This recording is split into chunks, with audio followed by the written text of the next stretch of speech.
ঋণ থেকে বাঁচতে চাইলে বিষ্ণু ইসলামের শেখানো একটি দোয়া পড়বেন।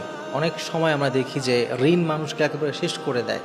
অনেকে আছে খুব ভালো ব্যবসায় ইস্টাবলিশ হয়ে গেছে, অনেক ভালো কিছু, কিন্তু এমন ঋণের মধ্যে সে জর্জরিত হয়েছে যে সে একবারে সর্বশান্ত হয়ে গেছে।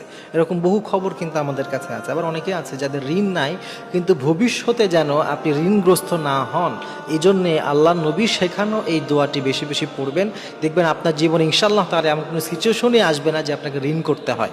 আবার যারা অনেক ঋণগ্রস্ত হয়ে গেছেন, আপনারাও বেশি বেশি এই দোয়াটি পড়লে আল্লাহ তাআলা খুব সহজে ইনশাআল্লাহ তাআলা আপনার ঋণগুলো পরিশোধ করার তৌফিক দান করবেন। হাঁটতে চলতে যখনই মনে পড়ে আপনি বেশি বেশি আপনার ঋণের কথা স্মরণ করে করে এই দোয়াটি করবেন।